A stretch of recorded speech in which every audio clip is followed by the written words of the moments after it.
Well guys, time to talk about the elephant in the room for real this time. What do I really expect from Arknights Endfield? Will it be big and maybe even better in gameplay aspects than WoA and Genshin? Well, see the video to know what I think about it. Oh, and before we start, I didn't play the beta version of the game that recently ended, but I regularly research any news regarding the game, so I guess I'm kinda knowledgeable about the game. Also, I won't be diving into the gacha aspects of Enfield because I made a separate video about it. If you want to go, check it out. And yeah, let's get to this whole pre-release analysis. First of all, we must address what genre is Enfield gonna even be, and it's kinda interesting since it's gonna be a base manager with action RPG elements, combat and some open world exploration. This is an interesting mix of genres to say the least. I just hope that there is enough people that like the mix of those genres compiled into a pretty unique experience. From the base manager aspect, what I'm getting from all the gameplay I watched, you will be able to gather resources passively using machines that you set up yourself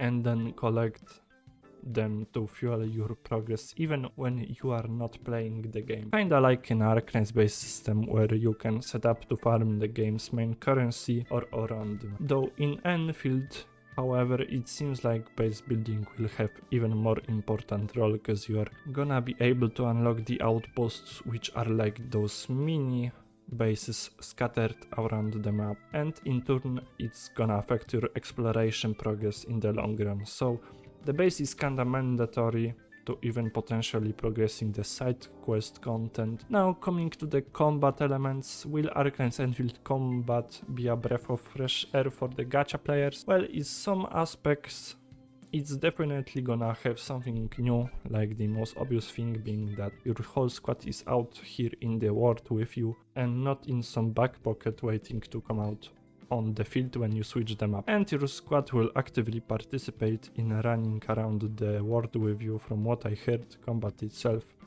will be a pretty unique experience. Every character has their own combo skill with their requirements to activate. Your team will also share a resource called skill points, which allows you to chain their skills in quick succession without having a need to switch your characters up to the max of 3 out of 4 units in your team can cast their skills. So if you have the ESP for one skill, you will be able to just use one.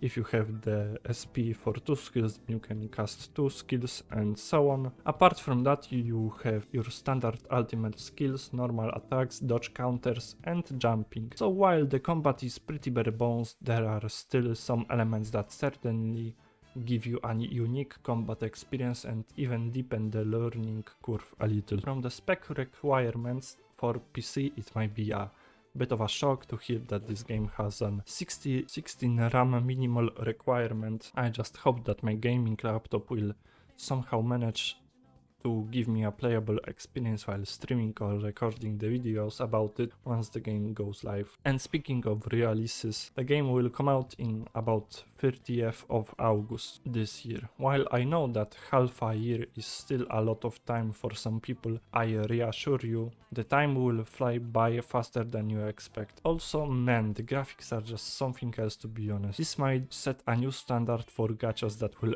release after Enfield. The characters feel so lively and detailed. It's not even a joke that Genshin can't even compete in a slightest to this level of graphics. Like, there is even a video of pointing out the fact that your character's clothes will get wet and then slowly dry off when you exit out of water spaces. To the closing words, do I recommend to try Enfield on its release? I think its unique blend of genres will make it a worthwhile game for people looking for something brand new in the gacha space of things. The combat is gonna feel similar yet offer a unique and at times complex mechanics for players to master. The setting and the world feel breathtaking, and honestly I think this game will make Genshin feel inferior in almost every way. And what do you guys think? Let me know in the comments below, and if you enjoyed today's video, consider subscribing, and on the closing note, Yostar, please add Nerl to the game.